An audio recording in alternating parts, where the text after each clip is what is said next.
My name is Liz Watt and I'm a registered dietitian at the UNC Wellness Centers.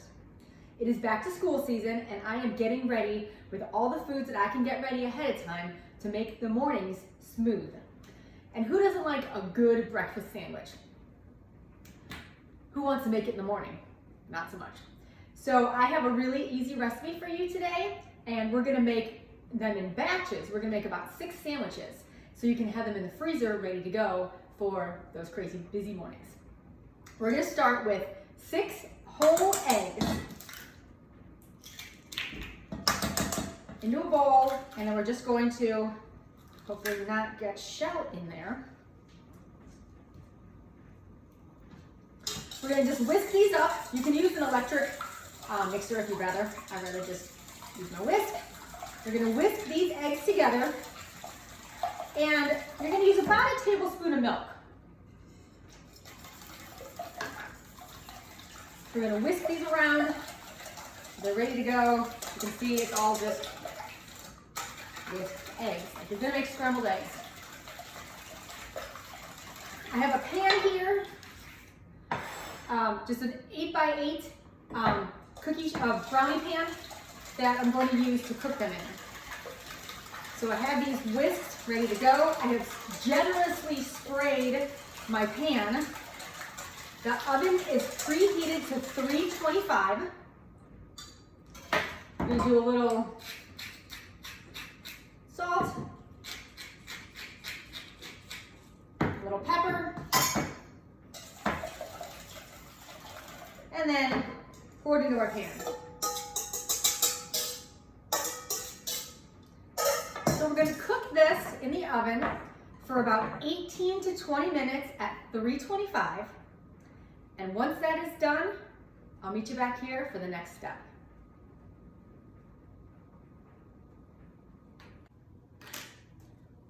Hey there, I'm back.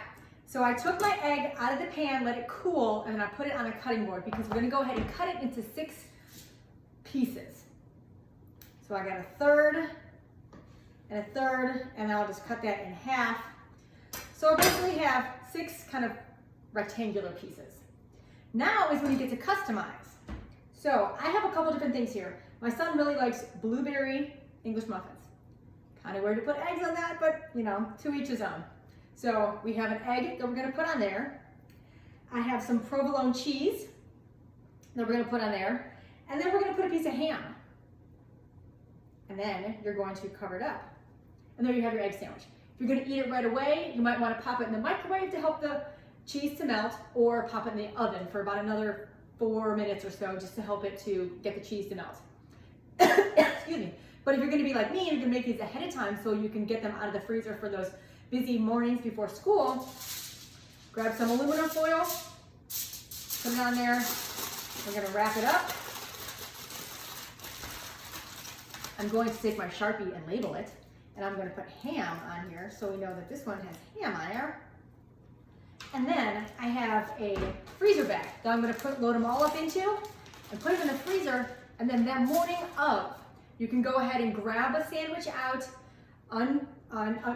preferably, it would be better actually to the day before, take it out of the freezer, put it in the fridge, allow it to start to thaw, and then the morning of, unwrap it, put it in the microwave for probably about 30 to 60 seconds or so. Again, you want to make sure that it's thawed, and then go ahead and let the cheese melt. Now, if you're oftentimes like me, you wake up in the morning and you're like, I forgot to take the food out of the freezer.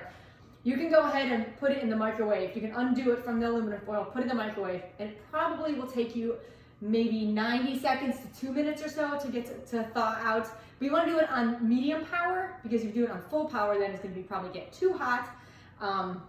And it might also not get hot all the way through in some parts. So about 50% power, do it for about 90 seconds, check it. You might want to flip it partway through to get it all the way done. So like I said, I have blueberry English muffins. I was gonna make some. I have some sandwich thins that you can use, and you can go ahead and take, again, your egg. This time I'm gonna take some cheddar cheese. I have these fun little sausage patties. These are actually soy sausage patties. Shh, don't tell my kids. And then same thing. Grab a sheet of my aluminum foil. I'm gonna wrap that up. Label that one with sausage.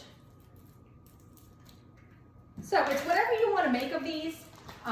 You could go ahead and put some shredded cheese if you'd rather. You can go ahead and put bacon on there. You can keep it just egg and cheese. Any way you want to. It's really simple. Like I said, you can go ahead and make a batch of them on the weekends and they're ready for the whole week for you. I made 6. You can go ahead and double the recipe if you want. Make 12. It's really easy. Hope you enjoyed this today and happy back to school. See you again soon.